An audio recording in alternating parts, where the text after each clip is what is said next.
Bonjour à tous, je m'appelle Amélie Deschenoguet et au nom de la revue Relations et du Centre Justice et Foi, ça me fait plaisir de vous recevoir ici ce soir et je vous souhaite la bienvenue à cette soirée lancement du dernier numéro de Relations qui porte sur le transhumanisme.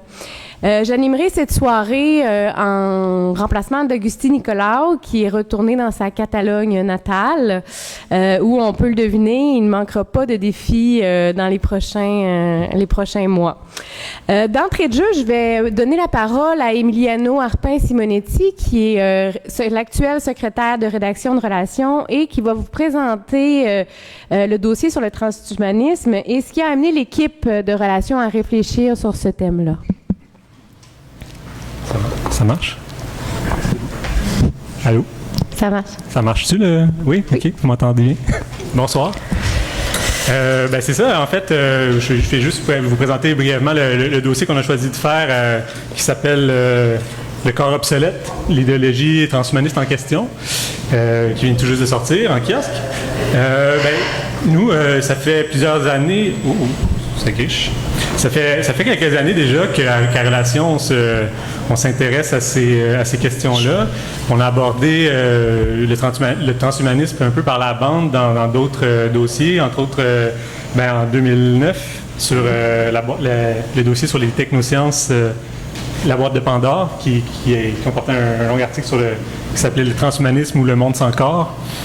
Et puis, plus récemment, en 2015 aussi, Nicolas Le Devedec, qui est ici avec nous ce soir, a déjà collaboré à la revue sur ce sujet-là. Et puis, c'est ça, on a décidé de l'aborder de front dans un dossier complet, parce que dans le fond aussi, on s'est rendu compte qu'il y avait certaines des intuitions qu'on avait eues se sont confirmées un peu à mesure que les avancées dans le domaine des technosciences, puis dans le domaine biomédical entre autres, se sont développées dans les dernières années, parfois même de manière exponentielle, pour prendre un terme à la mode, en particulier dans le domaine de l'informatique et l'intelligence artificielle, qui connaît une explosion, qui connaît une véritable explosion depuis une décennie, un peu à la faveur entre autres de l'économie des big data qui se développent. Donc, si ça pouvait sembler l'affaire d'une poignée d'illuminés il y a quelques années seulement, les technoprophètes ou les savants fous dont Jean-Claude Guilbeault parle dans le dossier, notre nouveau dossier, le courant transhumanisme, dans les faits, a gagné une grande influence au cours des dernières années. Puis, il y a maintenant d'importants think tanks qui sont associés et qui sont financés, entre autres, par des grandes multinationales comme Google, Facebook, Amazon, Apple et Microsoft. Bon, bref, toutes ces entreprises qui ouvrent ou qui veulent ouvrir des bureaux ces temps-ci à Montréal pour profiter de notre expertise, de notre expertise en fait en matière d'intelligence artificielle. Puis, il y a aussi surtout des fonds publics très importants qui financent des recherches qui s'apparentent au transhumanisme sans nécessairement en faire partie de la mouvance explicitement. Je pense entre autres au domaine de la génétique, aux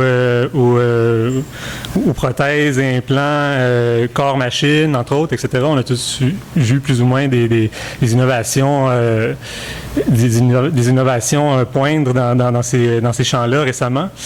Et bref, ça se développe sans que la question, sans que les questions assez fondamentales sur les limites, sur ce qui devrait être fait ou ne devrait pas être fait, même si c'est techniquement possible de le faire, sans que ces questions-là se posent vraiment.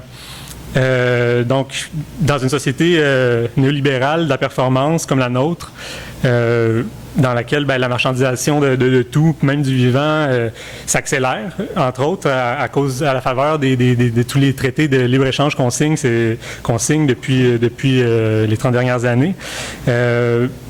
La porte est donc grande ouverte pour que les fantasmes d'amélioration puis d'augmentation du corps, dans une perspective ultime de dépassement de sa condition mortelle,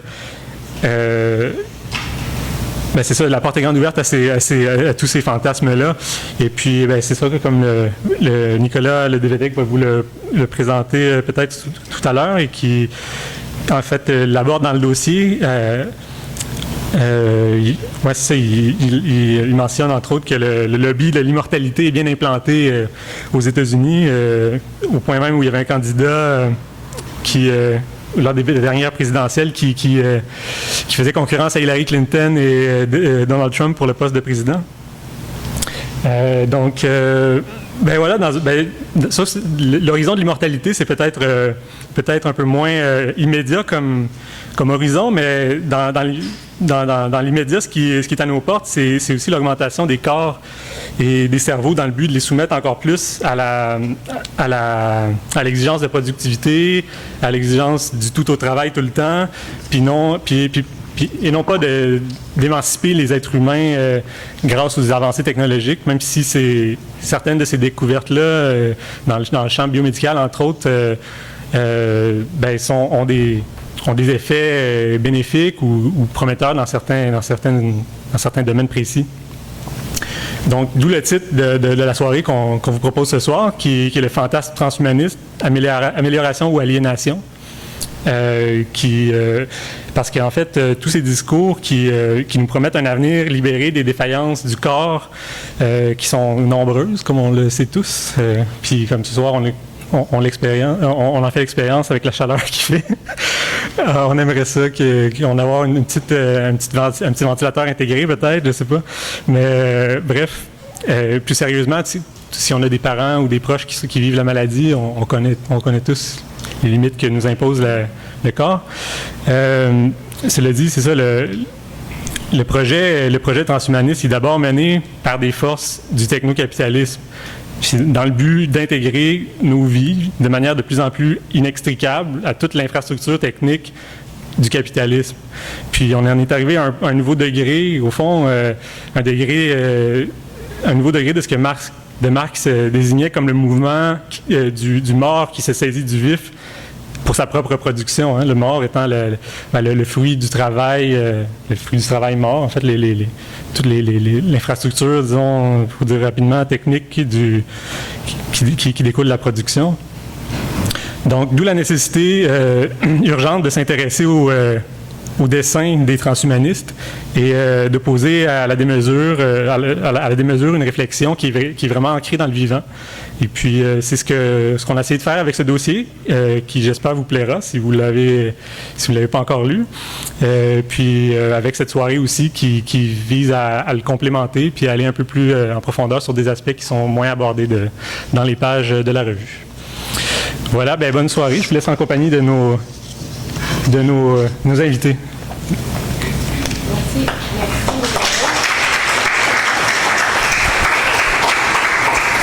Merci, Miliano. Donc, nous allons discuter de toutes ces questions ce soir avec nos trois conférenciers que je vous présente dans l'ordre de présentation de leurs interventions. D'abord, tout au bout de la table, il y a Nicolas Ledevedec, professeur adjoint au département de management de EC Montréal. Et c'est aussi l'auteur du livre « La société de l'amélioration, la perfectibilité humaine des lumières au transhumanisme » chez Libère en 2015. Nous avons ensuite Céline Lafontaine, professeure titulaire de sociologie à l'Université de Montréal, qui est auteure aussi du livre « Le corps-marché, la marchandisation de la vie humaine à l'ère de la bioéconomie » aux éditions du Seuil, publié en 2014. Et vous le connaissez, Jean-Claude Ravet, rédacteur en chef de Relations, auteur du livre « Le désert et l'oasis » publié chez Nota Bene en 2016. Donc, comment ça va se dérouler notre soirée? Chacun va présenter une intervention de 20 minutes, après quoi on va prendre une petite pause pour revenir ensemble ensuite pour une période d'échange, de questions avec les panélistes. Voilà. Et sans plus tarder, pour leur donner le maximum de temps, je passe la parole à Nicolas Ledevedec qui va nous présenter plus en détail le transhumanisme en tant que mouvement et idéologie. Allô, c'est bon. Bonsoir à tous. Merci, tout d'abord, merci à l'équipe de Relations de m'avoir sollicité pour contribuer à ce numéro de Relations. Alors moi, je crois que les choses ont déjà été bien présentées dans le mot introductif. Je vais apporter quelques éléments de complément. En fait, mon article dans le numéro porte spécifiquement sur l'humain augmenté. dans le milieu du travail. Là, je vais essayer de brosser un portrait un peu plus général autour du transhumanisme. Puis, ok, là c'est bon. Et donc, je vais aborder quelques enjeux sociaux soulevés par le mouvement transhumaniste. Alors, parce que tout le monde ne connaît pas justement ici forcément le mouvement et l'idéologie, qui sont ces acteurs, qu'est-ce qu'ils revendiquent, quelques mots. Alors, transhumaniste, c'est donc un mouvement qui est né fin des années 80, début des années 90 au sein de la Silicon Valley. C'est un mouvement qui estime qu'il est non seulement possible, mais finalement désirable d'augmenter la condition humaine techniquement. Alors, l'objectif, c'est vrai, des transhumanistes, il est assez, on peut le résumer comme ça, c'est de transcender nos limites biologiques.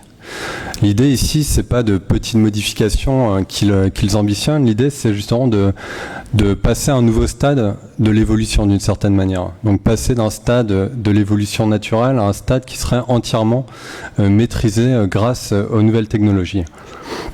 Je vous ai mis une petite citation justement du philosophe Max More. Max More, c'est son surnom, qui résume bien finalement la philosophie générale du transhumanisme. Il dit « L'humanité est une étape provisoire sur le sentier de l'évolution.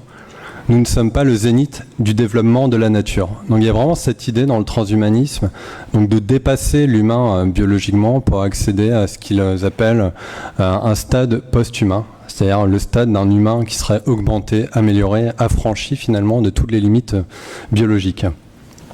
L'association transhumaniste, j'ai mis en haut Humanity Plus. C'est aujourd'hui l'association la plus importante au niveau mondial. Elle revendique à peu près 6000 membres. Et j'y reviendrai, dont notamment des membres assez influents, en fait, entrepreneurs, philosophes. Alors, un peu plus en détail, donc l'idée des transhumanistes, c'est donc, on parle en anglais de human enhancement, d'augmentation humaine. L'idée, c'est en tous les cas, ici, donc d'améliorer l'être humain, l'ensemble de ses performances, aussi bien physiques, intellectuelles qu'émotionnelles. Notamment, quand on parle aussi d'améliorer les capacités physiques, c'est notamment créer un corps plus résistant, moins justement soumis aux maladies, mais aussi créer de nouveaux sens, améliorer l'acuité des sens. Il y a aussi toute la question de l'amélioration des capacités intellectuelles, la concentration notamment, et l'amélioration émotionnelle aussi. Récemment, il y a plusieurs chercheurs transhumanistes qui revendiquent la création finalement de médicaments de l'amour ou médicaments anti-amour. Ce sera des médicaments finalement, médicaments de l'amour qui seraient destinés à réguler finalement nos relations amoureuses. Et médicaments anti-amour sera au contraire des médicaments ici utilisés pour favoriser les ruptures quand elles sont jugées difficiles, notamment les transhumanistes associant l'amour à une forme d'addiction qu'on peut maîtriser justement par la pharmacologie. Alors je vous ai mis justement aussi une autre citation, je mets souvent des citations, mais ça montre bien un peu l'univers ici revendiqué par le mouvement. Donc là c'est une citation de Nick Bostrom, c'est vraiment une des figures phares du mouvement. Donc il dit « Pensez aux prières, aux jeûnes et à la discipline de fer auxquelles les gens se sont astreints au cours des siècles dans le but d'ennoblir leur personnalité. Bientôt il sera possible d'atteindre le même but et de manière plus absolue en prenant quotidiennement un simple mélange de comprimés. » Donc c'est vraiment magique ici.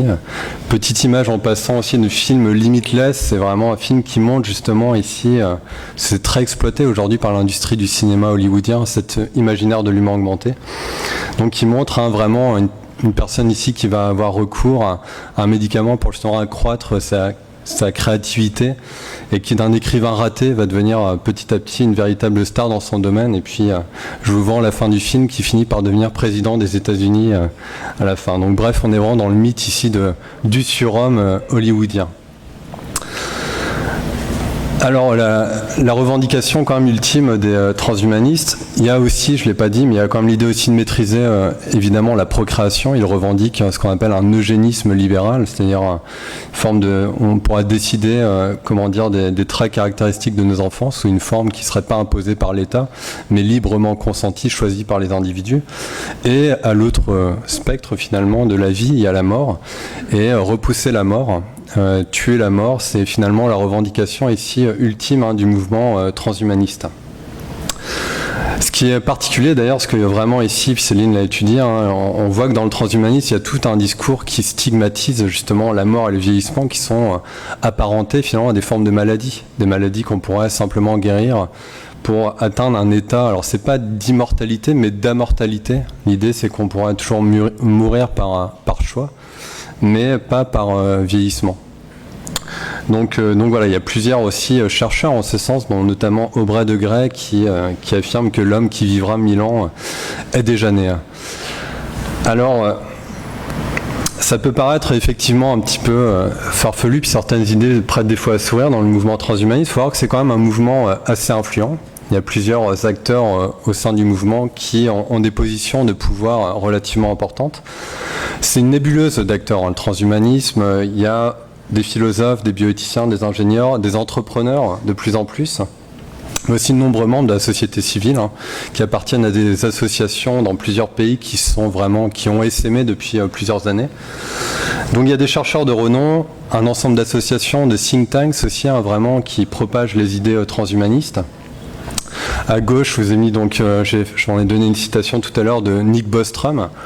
Nick Bostrom, il est diplômé de la London School of Economics et il siège dans plusieurs comités de bioéthique, donc il a un certain poids, ses décisions aussi, il cherche à influencer de l'intérieur. À droite, on a Ray Kurzweil, c'est aussi, alors il n'est pas affilié là directement au transhumanisme, mais c'est clairement une figure transhumaniste, des figures même les plus connues. C'est un ingénieur en fait, pas mal de génie, c'est à lui d'ailleurs qu'on doit l'invention du synthétiseur. Puis Ray Kurzweil, en fait, il a créé notamment l'université de la singularité. C'est une université justement qui vise à former en gros l'élite de demain aux idéaux de l'humain augmenté.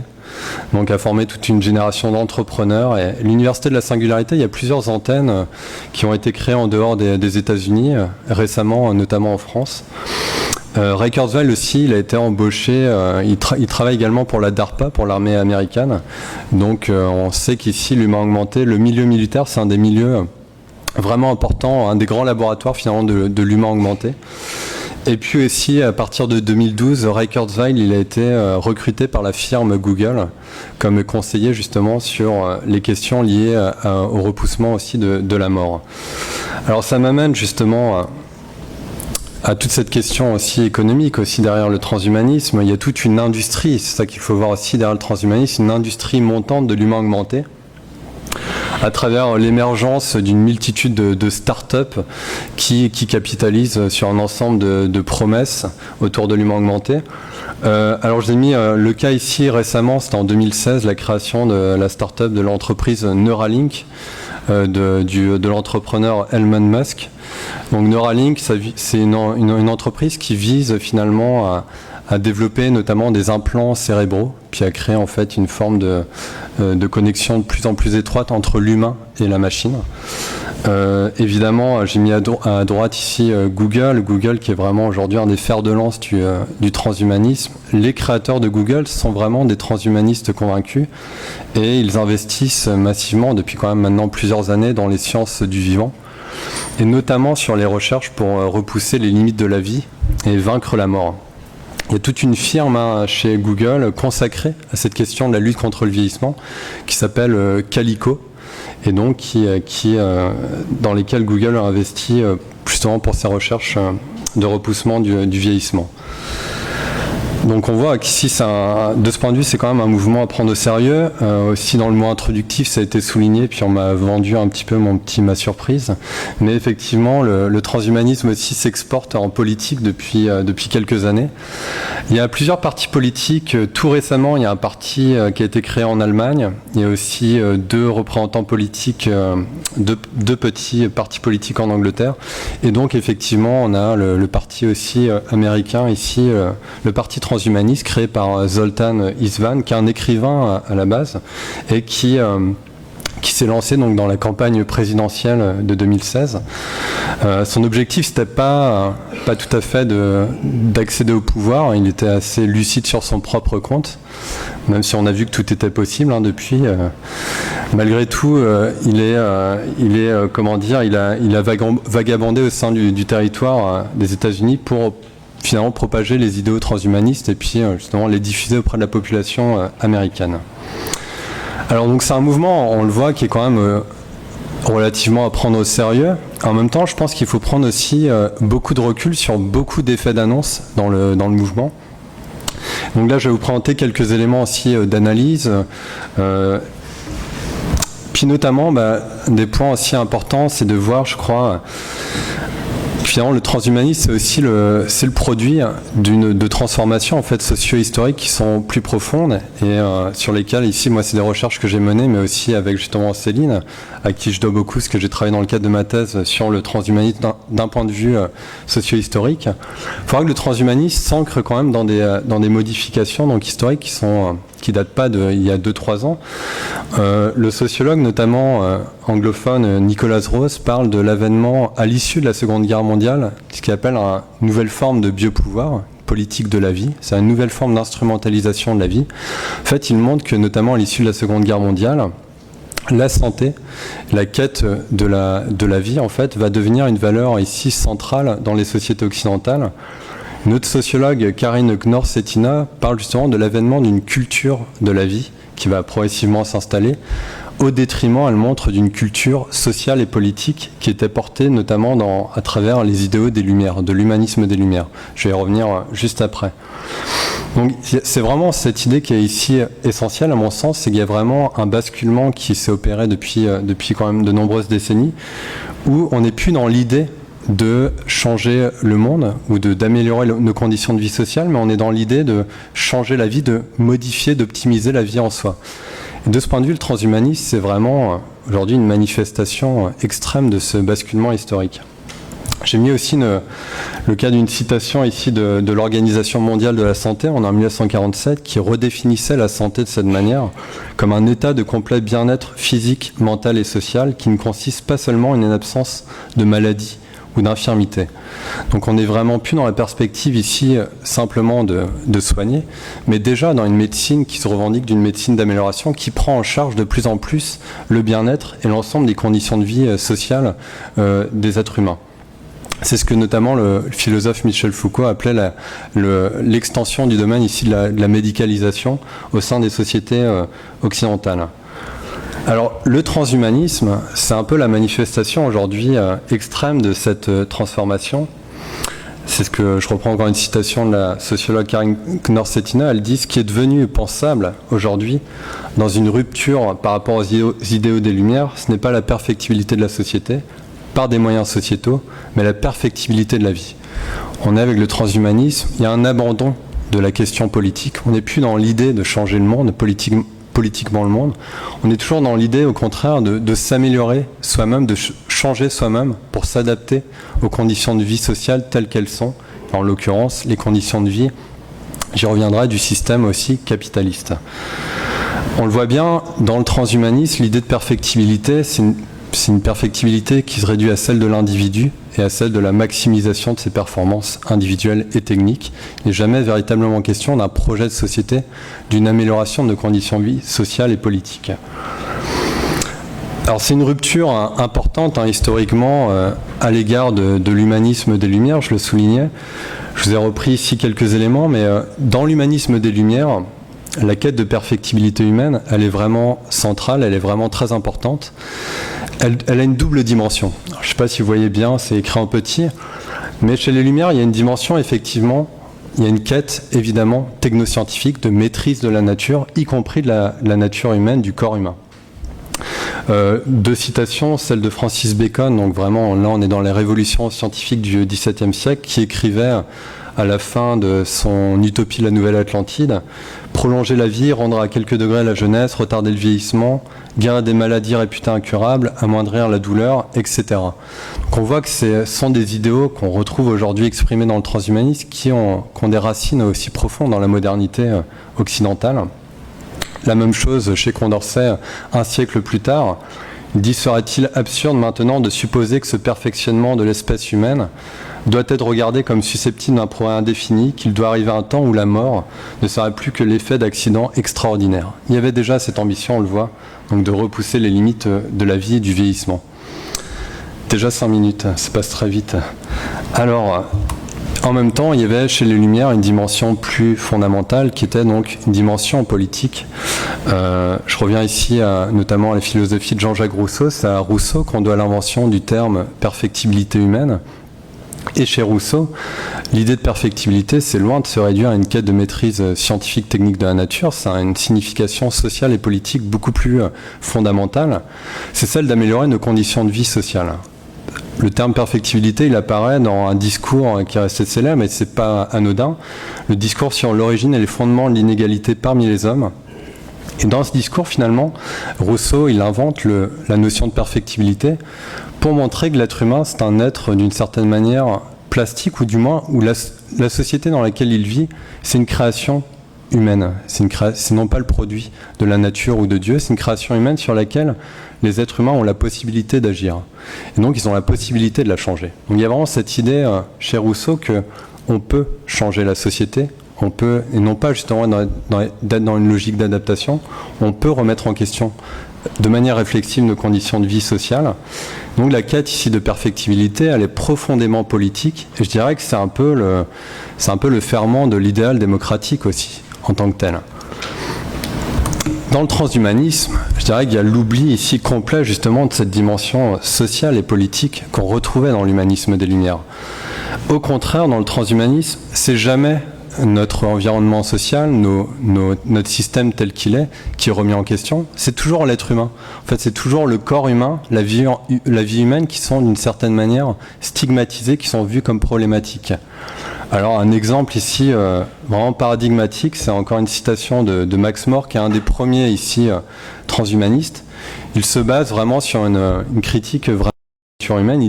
Il écrit en fait une lettre à Mère Nature. Il dit « Mère Nature, sans aucun doute tu as consacré le meilleur de tes forces, mais sans vouloir te manquer de respect concernant la constitution humaine, tu n'as pas toujours bien travaillé.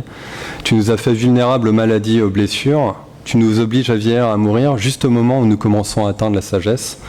Tu nous as équipés d'une mémoire limitée, de très peu de capacité de contrôle. Ce que tu as créé est magnifique, mais pourtant profondément déficient. » Et c'est ça qu'on retrouve à la base du transhumanisme, ce que j'appelle une anthropologie de la déficience. C'est toujours l'humain en tant que tel, le corps humain, la vie, qui sont vus comme des problèmes qu'il s'agit de régler. Ça nous amène à donc une logique, je terminerai sur ces points, de l'adaptation. C'est le discours clé dans le transhumanisme, c'est toujours s'adapter.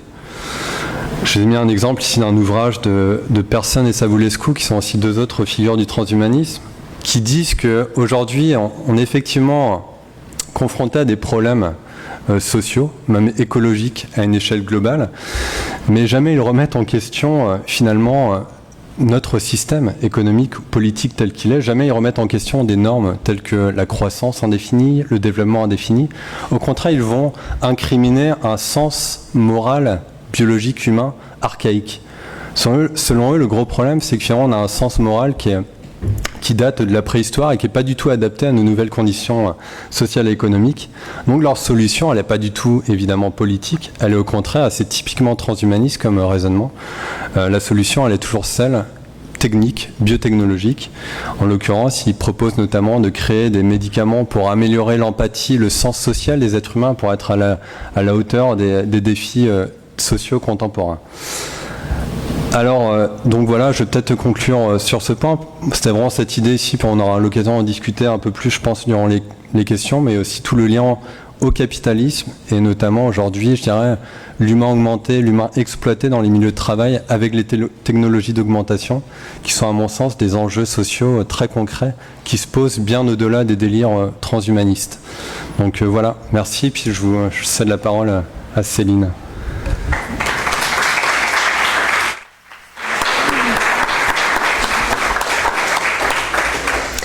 Alors, merci Nicolas de nous avoir éclairé sur cette question du transhumanisme comme idéologie avec ses acteurs aussi spécifiques.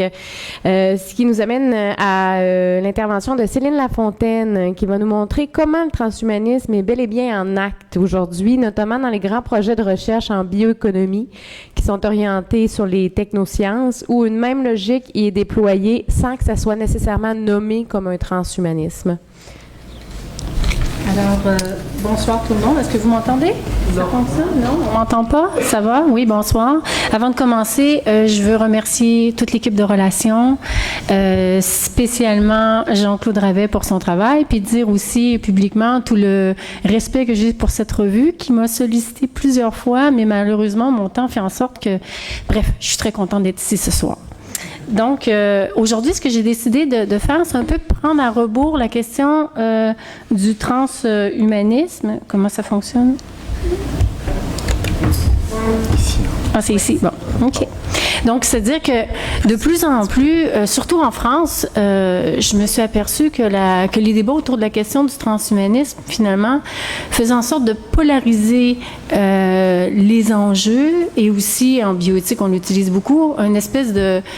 c'est-à-dire que le transhumanisme devient une espèce de mal absolu contre lequel il faut se battre ou au contraire une espèce d'utopie à laquelle on peut adhérer.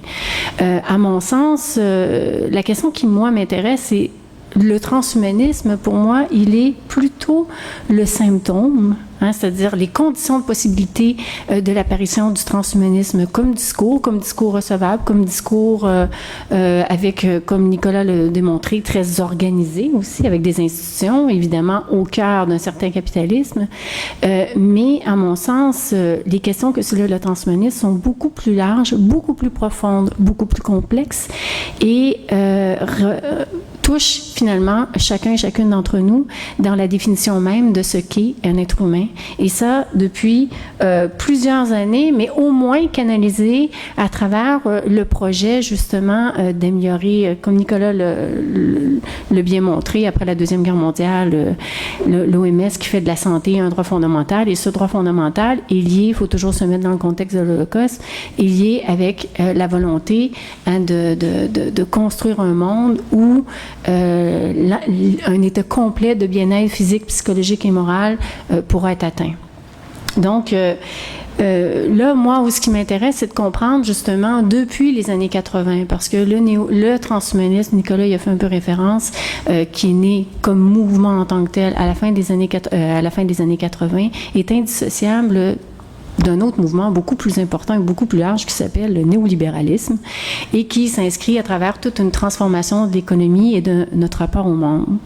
Et pour moi, le nœud, en tout cas pour comprendre les enjeux actuels, parce qu'évidemment, le transhumanisme sous-tend aussi toutes les technologies d'information, mais de façon plus poussée, c'est vraiment cette question de l'économie du vivant et pour montrer à quel point on n'est pas dans des institutions ou dans des groupes ésotérique, on est vraiment dans quelque chose de fondamental et de large.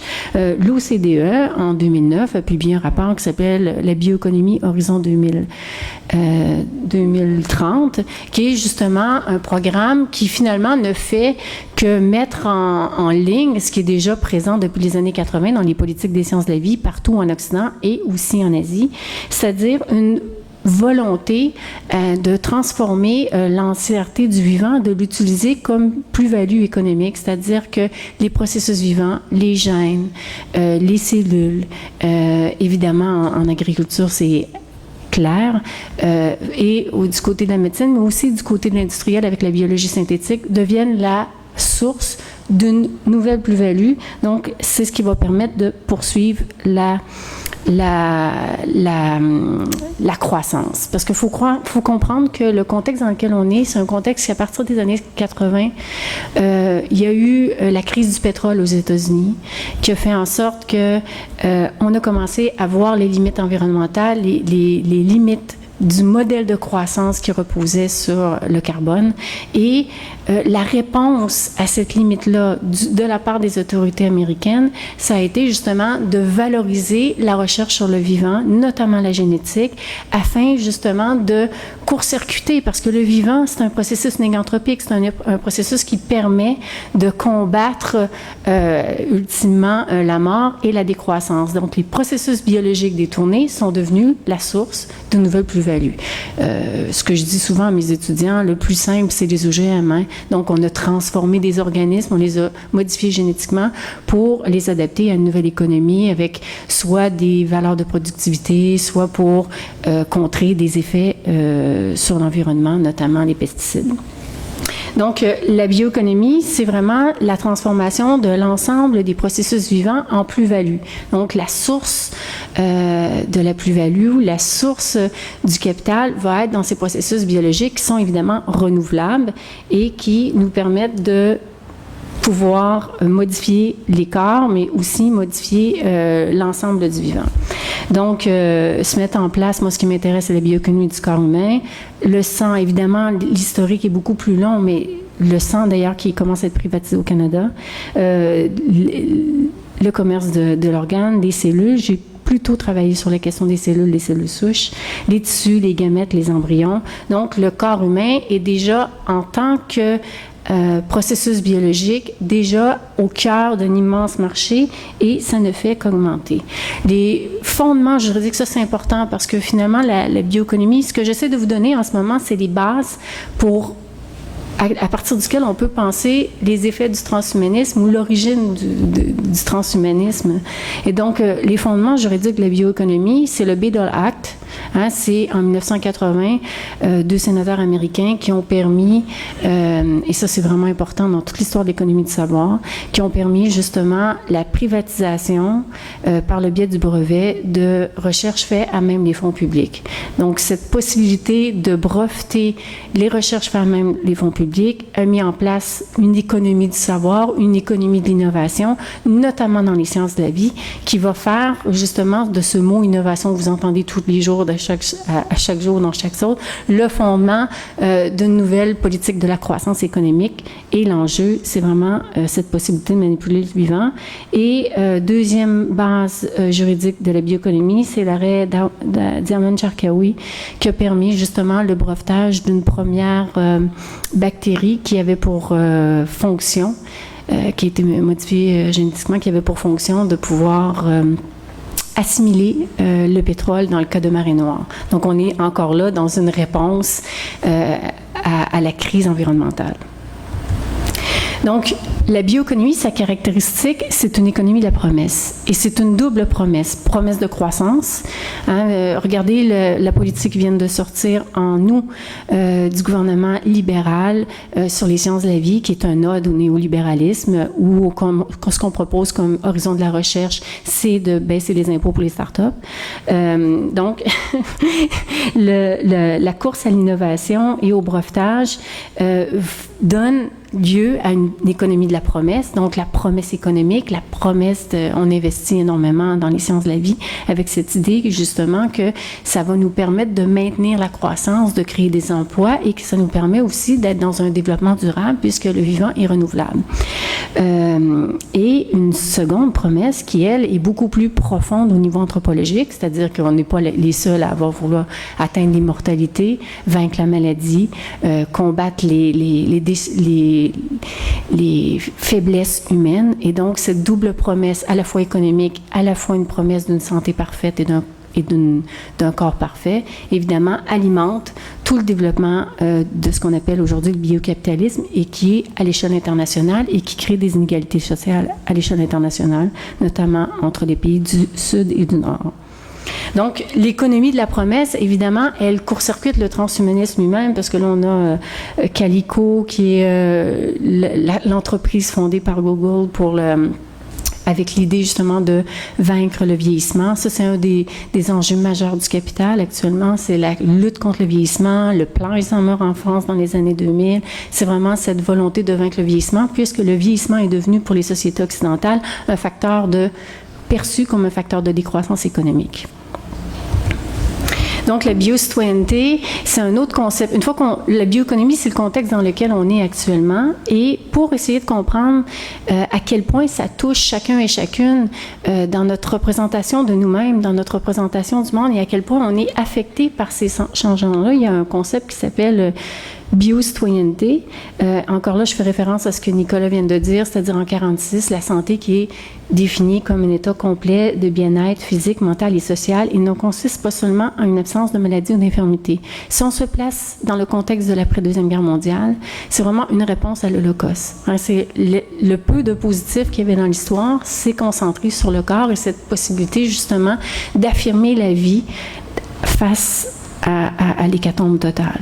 Et dans ce contexte-là, le sens de la définition n'est pas du tout le même que dans le contexte contemporain où, si vous le lisez bien, absence complète de bien-être physique, mental et social. Est-ce que quelqu'un ici peut se dire, dans une posture, d'avoir une absence complète de bien-être physique, mental et social? Donc, par définition, on est tous dans une logique d'amélioration, dans une recherche d'un bien-être qui est, par définition, illimité, une fois sorti du contexte de l'après-Deuxième Guerre mondiale. Donc, je vais passer plus vite sur cette question-là parce que Nicolas l'a déjà traité, mais à partir des années 80, justement, avec le développement des sciences de la vie, notamment la biologie moléculaire et le génie génétique, on assiste à ce que Nicholas Rose appelle la molécularisation de la culture, c'est-à-dire que de plus en plus, la question des gènes va prendre une dimension importante et aujourd'hui, évidemment, on n'est plus dans un gène, une protéine, on sait très bien que c'est complexe, mais on est dans une volonté de cartographier les gènes dans une politique de contrôle des risques qui est à la base justement de cette bioéconomie néolibérale. Un autre concept que j'utilise pour essayer de comprendre le monde, la société contemporaine, je l'emprunte à Adele Clark, c'est celui de biocitoyenneté et évidemment, celui de biomédicalisation. La biomédicalisation, c'est un grand concept pour décrire des processus qui sont en cours et qui sont interreliés. Et ça forme la trame de fond, ça tisse la trame de fond dans laquelle on évolue quotidiennement chaque jour. Donc, le premier processus, ça correspond justement à ce que je viens de décrire, c'est-à-dire la transformation depuis les années 80 des modes de recherche, des politiques d'innovation et le lien de plus en plus étroit, évidemment, avec la pharmaceutique, mais aussi avec les laboratoires de biotechnologie et comment, justement, l'université, la recherche et le médical sont de plus en plus interreliés et comment les nouvelles technologies médicales sont intégrées au système de santé de façon rapide par le biais justement d'un immense marché globalisé. Donc ça, c'est vraiment finalement le contexte de la bioéconomie. Le second processus touche de plus en plus justement à une transformation de la santé avec cette idée d'une santé centrée sur l'individu. On n'est plus du tout dans le concept de santé publique et où le diagnostic, la surveillance, le calcul des risques devient de plus en plus prenant. Et ce calcul de risque zéro, le risque zéro n'existant pas, on est toujours dans une logique de surveillance, de diagnostic et se déploie en ce moment toutes sortes de tests. Je pense à la compagnie 23andMe aux États-Unis qui offre des espèces de cartographie du génome avec pour donner les risques de certaines maladies aux individus et qu'on peut commander par Internet à partir de la salive. Et donc, il y a toute une culture du risque qui est vraiment présente, qu'on voit partout dans notre société. Une grande partie des médicaments qu'on prend sont des médicaments pour prévenir des maladies. Donc, on est vraiment dans cette culture du risque, d'une centration sur soi et d'un contrôle. Le troisième processus renvoie évidemment à l'organisation grandissante dans l'organisation médicale de l'informatique. Ça, c'est vraiment le fait qu'on est de plus en plus dans une culture d'innovation technoscientifique. De plus en plus, les outils de dépistage vont avant même le déclenchement d'une maladie. Donc là, c'est toutes les problématiques qu'on voit, par exemple, sur le cancer du sein. Si on doit traiter ceux qui ont des susceptibilités génétiques fortes, est-ce qu'on doit les traiter avant même l'apparition de la maladie? Donc, on est dans une logique de contrôle et de plus en plus, c'est la technoscience, c'est les outils technologiques qui nous permettent ou, parce que là, on commence à voir apparaître les problèmes en santé, c'est-à-dire le surdiagnostic et des problèmes liés au fait de technologies high-tech qui sont mal adaptées à des systèmes de santé publique. Un autre élément de ce processus de biomédicalisation, c'est la démocratisation et la déprofessionnalisation du monde médical. De plus en plus, à travers les réseaux Internet, Doctorissimo, il y a plein de sites où vous allez consulter pour la santé, où vous allez retrouver toutes sortes d'articles scientifiques qu'on peut plus ou moins bien comprendre et analyser, mais les patients arrivent devant les médecins, et ça, j'ai vraiment, le nombre d'entretiens que j'ai fait sur ces questions-là, ils arrivent devant les médecins et revendiquent un traitement qui n'existe pas, par exemple, au Québec, ou qui n'est pas encore homologué. Et donc, de plus en plus, le médecin perd de son autorité au profit d'une espèce de consumérisme lié à une démocratisation, à une déprofessionnalisation. Donc, l'autodiagnostic devient important. Regardez sur Internet les autodiagnostics. Allez voir les autodiagnostics pour le comment on appelle ça, le TDAH. C'est difficile de ne pas être soi-même TDAH avec des grandes catégories comme ça. Et évidemment, ça a un effet sur le système de santé. C'est un effet sur notre propre contrôle de soi-même et sur la demande qu'on a face aux institutions.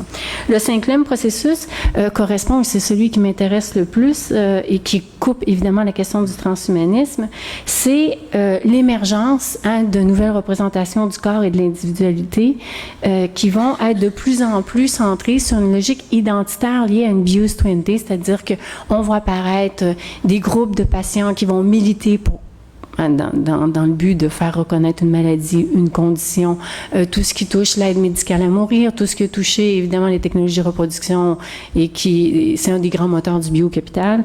Et donc cette transformation et cette logique identitaire à l'œuvre dans la bios-20 fait en sorte que de plus en plus, de façon individualisée ou en petits groupes, le lieu du social et le lieu du politique se canalisent sur la possibilité ou non de pouvoir améliorer sa condition biologique, et fondée sur cette idée d'une condition corporelle qu'on pourrait modifier, sur laquelle on pourrait évidemment intervenir.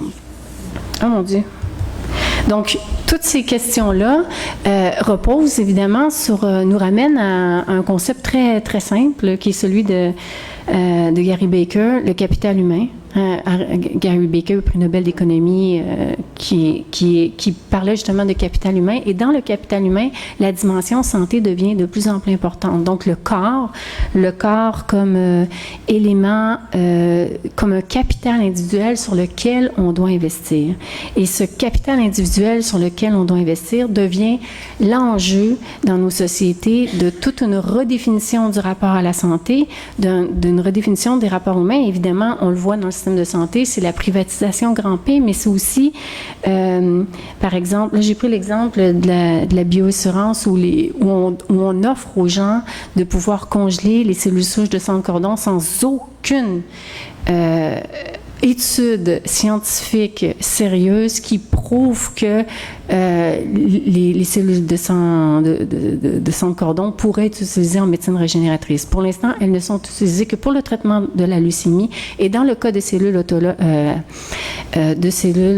allogènes, c'est-à-dire justement dans le cas d'un don et de greffe qui viennent de donneurs extérieurs. Et donc là, on détourne une ressource biologique qui est utilisée en médecine, sur le traitement de la leucémie chez les enfants.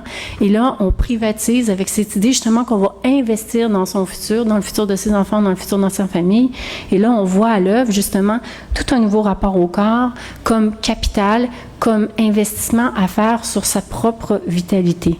Dans cette logique de corps comme capital, se nourrit un immense, mais vraiment immense marché du tourisme médical. Vous savez, au Québec, il y a plusieurs patients atteints du cancer du pancréas et du foie qui se rendent en Allemagne pour un traitement qui n'est pas homologué au Canada et qui, évidemment, ce sont des gens très malades. Donc, c'est des gens qui, par cette économie de la promesse, peuvent investir ou veulent investir dans leur santé, mais au détriment de très grandes souffrances, parce que la plupart des gens qui se sont rendus, bien évidemment, ne sont plus là parce que si c'était un vrai miracle, ça serait connu au Canada. Et donc, il y a toute cette économie du tourisme médical qui se met en place, avec évidemment un tourisme qui est celui de la recherche expérimentale, parce que cette économie de la promesse fait en sorte que cellules souches, bon, je sors d'un terrain en bioimpression où on imprime de la peau humaine, on essaie d'imprimer des organes, et de plus en plus, sur le terrain, ce que je vous dis, c'est pas abstrait, là, sur le terrain, il y a des gens qui appellent dans la start-up, ça marche pas du tout pour l'instant, hein. On est vraiment on est vraiment presque de l'ordre du fondamental, parce que on n'a rien comme produit. On a déjà des patients qui appellent pour avoir des tissus de la peau, alors que c'est incommensurable entre la clinique et l'état de la recherche. Mais les gens, de plus en plus, dans cette économie du corps comme capital, veulent eux-mêmes devenir expérimenter la recherche. La croyance dans cette possibilité d'améliorer son existence est tellement forte qu'on veut expérimenter. Et là, c'est toutes les questions, les balises de la bioéthique qu'on a depuis des années qui tombent, notamment avec le maître mot de la recherche médicale actuelle, c'est la médecine translationnelle. Pour le dire clairement, la médecine translationnelle, c'est les barrières qu'on avait mises entre la recherche et la clinique qui se sont effondrées. Et ça pose évidemment plein de questions parce que les gens malades veulent avoir accès au traitement. On est dans une société qui refuse la souffrance, mais finalement pas vraiment, parce que dans le cadre de la médecine translationnelle, mais aussi dans le cadre de tout ce tourisme médical, la souffrance, dès qu'elle a un sens, c'est-à-dire le sens productif de pouvoir investir dans son capital, devient de plus en plus importante. Évidemment, ça soulève toute une série de questions, et je voudrais terminer là-dessus parce que c'est quelque chose sur lequel, à mon sens, il faut méditer, dans lequel s'inscrit le transhumanisme et qui est assez fondamental.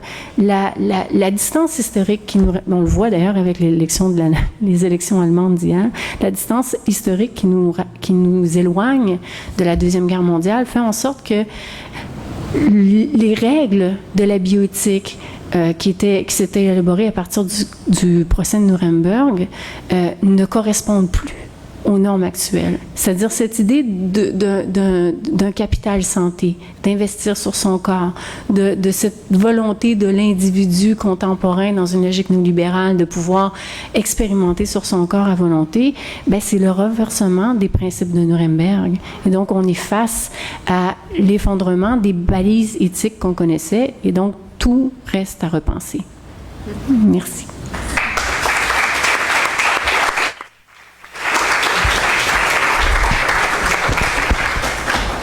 Merci beaucoup, Céline Lafontaine, surtout d'avoir précisé, démêler les fils entre bioéconomie, biocitoyenneté, biomédicalisation, et ce qui nous amène aussi à porter un regard critique sur ce type de logique-là. Et pour ce faire, Jean-Claude Rabet va réfléchir avec nous le fait que les dimensions fondamentales de la condition humaine, soit la fragilité, la vulnérabilité, et même la mortalité, sont considérées par le transhumanisme comme ni plus ni moins que des tares à guérir. Bonjour.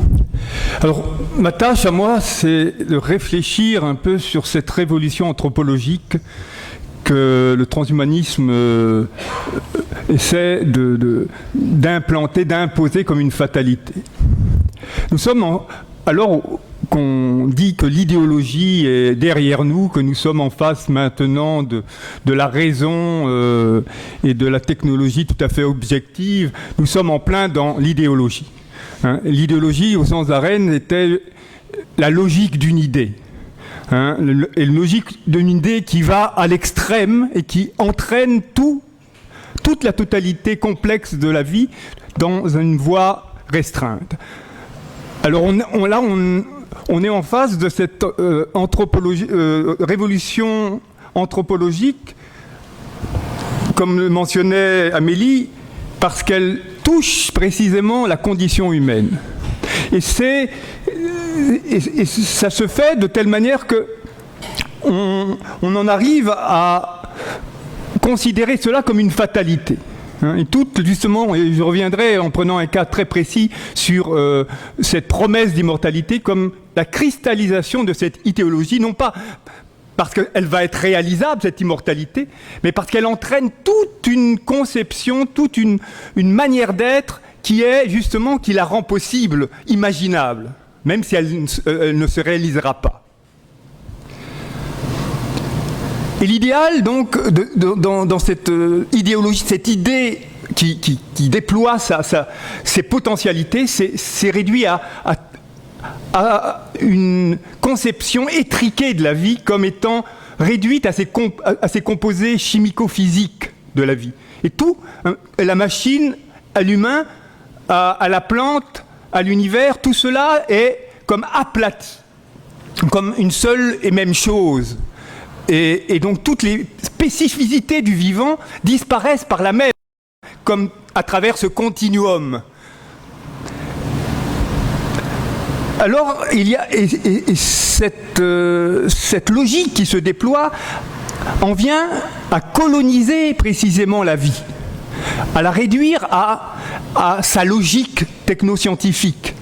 Et le titre, par exemple, de Miguel Benassayag, le titre d'un livre de Miguel Benassayag, un neuropédiatre que j'ai interviewé dans le numéro, le titre de son livre parle très bien de lui-même.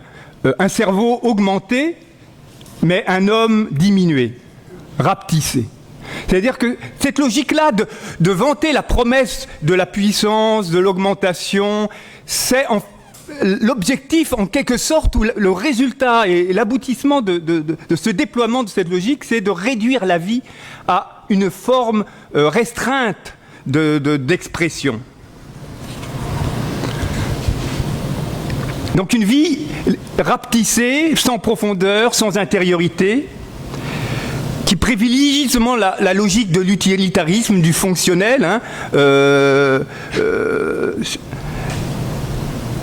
où tout est... où toute appartenance au monde, où toute la question de la culture, toute la question du sens, même de la conscience, on voit dans certains développements de l'idéologie transhumaniste, c'est de considérer la conscience comme anecdotique, quoi. C'est une apparition dans le cadre d'une évolution, mais qui n'a plus son utilité, qui devrait disparaître parce que c'est une fiction, qui a été utile en son temps, mais qui n'a plus raison d'être dans la potentialité technologique.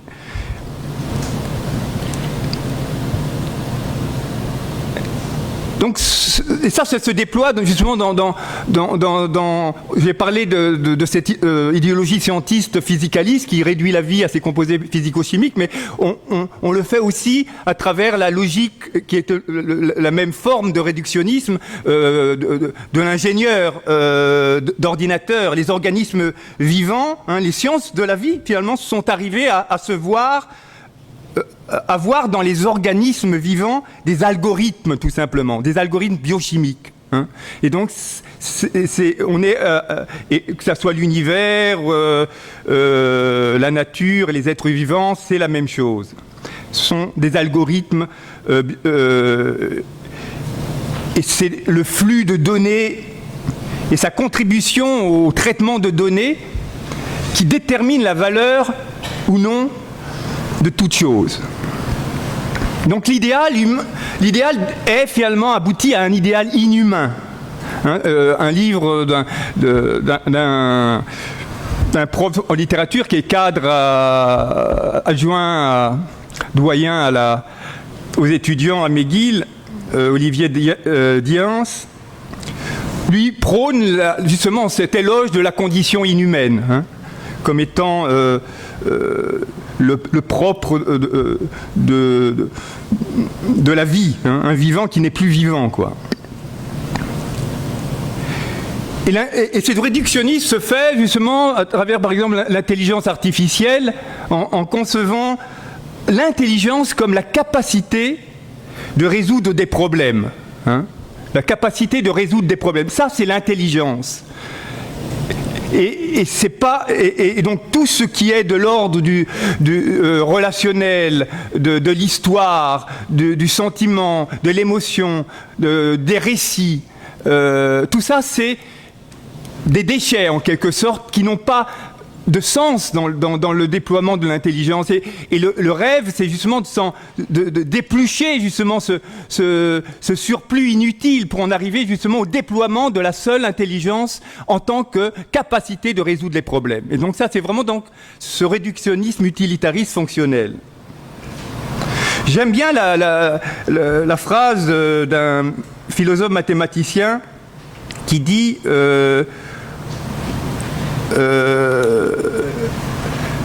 la clarté que la science répand sur le monde s'apparente moins à un éclat du soleil qu'à un halo de réverbère. C'est cela qui en fait le prix. Et c'est ce prix qu'elle perd quand on prend le réverbère pour le soleil. Donc on est en face justement de cette... parce que la science, dans sa perspective justement réductionniste, a une valeur fondamentale, effectivement, parce qu'elle donne la maîtrise sur les choses, sur la nature. Et ça, faut pas être technophobe, justement, il faut justement reconnaître cela. Mais le problème, c'est dans l'idéologie dominante qui se déploie comme étant le seul savoir, la seule intelligence, le seul intérêt qu'il faut retenir du vivant et de l'humain.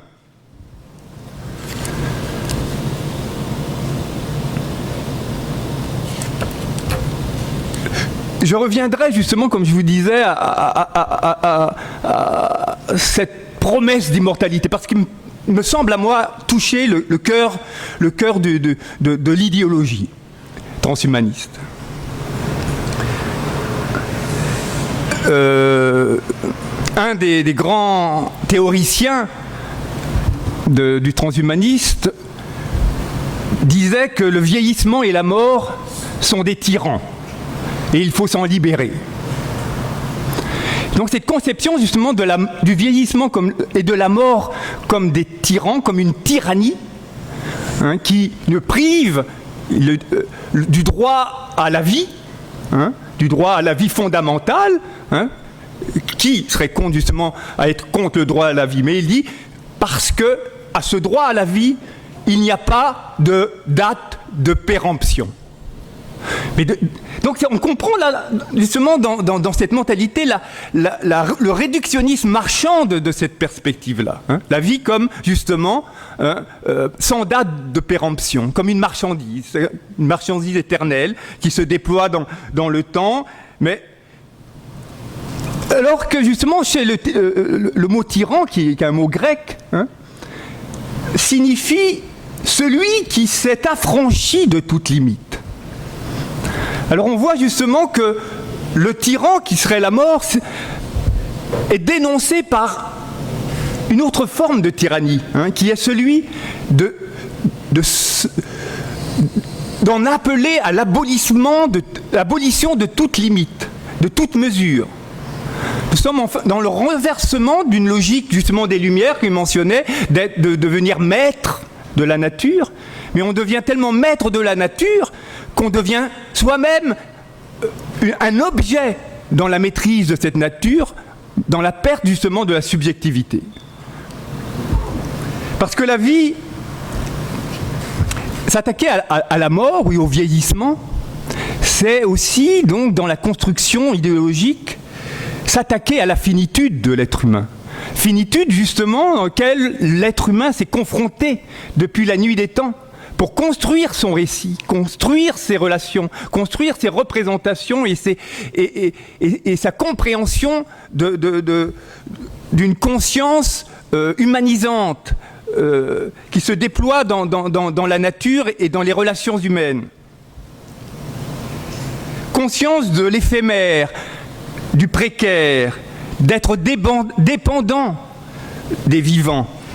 Conscience que tous sont mortels, mais que cette condition de précarité constitue précisément la condition d'être humain. Or, on présente cette finitude comme justement quelque chose qui n'a pas de sens, qui n'a pas de signification, qui est une création fictionnelle et qu'on peut justement s'en déprendre. Finalement, promouvoir l'immortalité, c'est pas tellement avoir peur de la mort ou manifester justement une haine envers la mort plutôt qu'une haine envers la vie, d'après moi. Dans le sens que la mort et la vie sont partie intégrante. Il n'y a pas de vie sans mort. Hein, le cycle est comme un appel à la vie. Hein. On vit, on meurt, et la vie se déploie, et continue, et grandit. Et sans ce cycle-là vital, organique, on perd quelque chose justement du vivant. Or, dans cette logique justement d'immortalité, l'être humain n'est pas un organisme vivant. Il est selon un modèle d'artefact, c'est-à-dire la somme de ses composantes qu'on peut changer, qu'on peut modeler, qu'on peut remplacer. Mais il n'est pas une totalité comme un organisme vivant, qui n'est pas jamais un organisme vivant, n'est la totalité, n'est la somme de ses composantes. Hein. Avant d'être, elle est une totalité avant d'être des éléments. Ce n'est pas l'addition des éléments qui fait la totalité. Il y a aussi derrière ça le fantasme de l'auto-engendrement, hein, qui est très proche justement de cet appel à la maîtrise, au contrôle. Hein. L'enfance devient une inutilité, quelque chose, une perte de temps en quelque sorte. Je lisais un transhumaniste français, Laurent Alexandre, qui disait, il disait que l'éducation finalement c'est une perte de temps comparativement à un ordinateur qui apprend en quelques mois en fin de compte et qu'on peut reproduire alors qu'on passe des années à former un ingénieur, etc. Alors qu'on pourrait former un ordinateur et le démultiplier. Donc, toute la compréhension du temps, la compréhension de la vie, finalement, qui se déploie dans le temps, parce que apprendre, c'est pas simplement apprendre un métier, c'est aussi vivre, c'est aussi grandir, c'est aussi se former, c'est aussi approfondir le sens. C'est pas simplement remplir une fonction. Hein. Il y a toute cette dimension-là qui est aplatie, comme dans un mythe de Platon qui comparait justement, qui disait vous considérez le berger comme celui qui va vendre son mouton, mais non, entre le pasteur qui vend son mouton, il y a toute une gamme de relations, toute une gamme de dimensions du vivant et de relations, de rapport à l'autre, de rapport à la vie qui est là effacé si on le réduit à ça.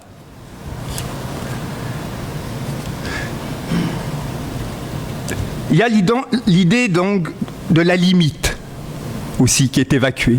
Hein. Naître et vivre, c'est être situé, c'est être dans un territoire, c'est être en rapport avec son territoire, en rapport avec le lieu. Hein. L'ordinateur, lui, dans cette conception justement, il n'est pas en rapport, même pas avec sa table, mais il est dans une indifférence, en interaction peut-être, mais dans l'indifférence avec son milieu.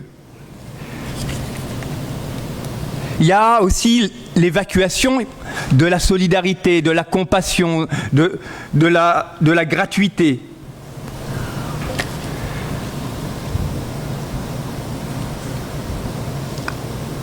Il y a dans tout ça une violence symbolique énorme, parce que justement on attaque précisément à ce qui fait l'être humain dans sa dimension constitutive, existentielle, hein, la dimension imaginaire, dans lequel justement l'être humain est né prématuré, et dans cet état de prématuration, hein, déploie toute la dimension symbolique, imaginaire, pour reconstituer, se rapporter au vivant, rapporter au monde. Et c'est ça qui est évacué comme quelque chose qui n'a plus de sens et qu'on doit se réduire maintenant à la simple attention à l'information. Il y a un conte hassidique que j'aimerais vous relater. Un maître hassidique disait à ses disciples, comment puis-je savoir que la nuit se dissipe et que le jour se lève? Alors un élève dit, oh, quand je peux distinguer un chien d'un loup, l'autre dit un arbre un chêne d'un bouleau.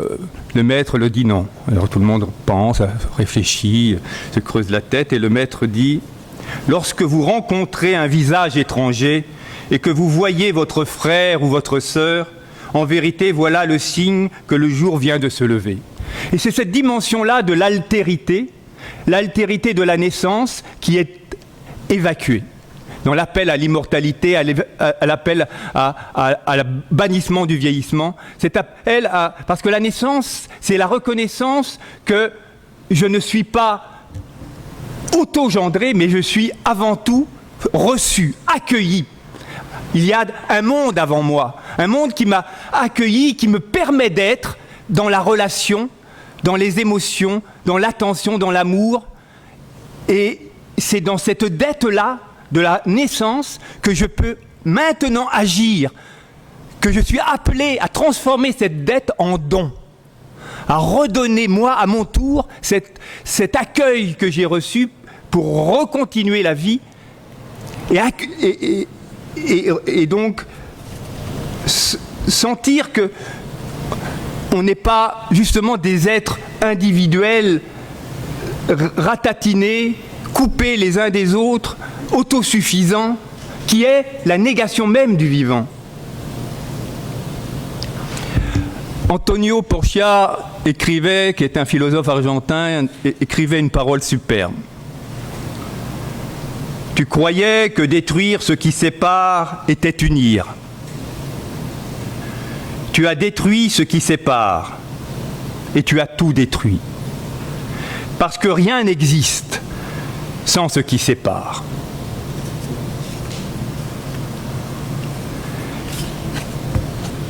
Je ne sais pas si j'ai encore le temps. Il faudrait parler du capitalisme. Parce que quand je parle, tout ce que j'ai dit, c'est ça, quoi. C'est l'incarnation. Le transhumanisme, c'est la cristallisation des idéaux capitalistes. Un homme, un individu sans attache, avide, à la jouissance débridée, illimitée, tout-puissant, abstrait, inhumain, déraciné, complètement déraciné, qui rend les inégalités naturelles et qui justifie la croissance et le profit à tout prix. Nous sommes dans ce monde, dans le transhumanisme, c'est l'idéologisation de ce courant politique. On est dans l'aboutissement d'un tout un mouvement de société qui aboutit, et c'est ça qui est paradoxal, qui aboutit à des crises de sens écologique, social, politique, économique. Mais grâce à cet fantasme technologique, se donne un souffle, un élan supplémentaire pour aller de l'avant, une fuite en avant, dans cette logique qui conduit à la destruction du vivant. On parlait tout à l'heure de l'OGM, mais nous sommes justement dans l'éloge de l'humain génétiquement modifié. Nous sommes dans la même logique d'appropriation et de destruction du vivant à travers une logique qui rapetisse la dimension humaine et du vivant.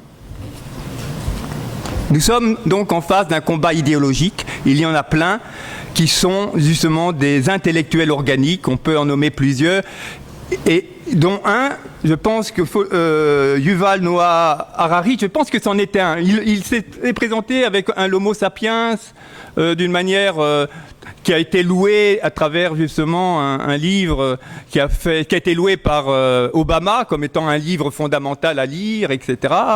Et là, dans son deuxième tome, l'Homo Deus, on aboutit justement à cet éloge de l'inhumain et de la fusion de l'humain et de la machine comme étant fondamentale. Et dans cette organisation de ces intellectuels organiques, il y en a un aussi qui s'appelle Diance et qui présente, et c'est ça qui est fabuleux, qui transforme la dystopie, c'est-à-dire que l'utopie négative, comme par exemple dans Orwell, 1984, ou le meilleur des mondes de Huxley, comme étant l'image d'une utopie. C'est-à-dire que le Big Brother, c'est ça qu'il faut viser, c'est ça l'avenir.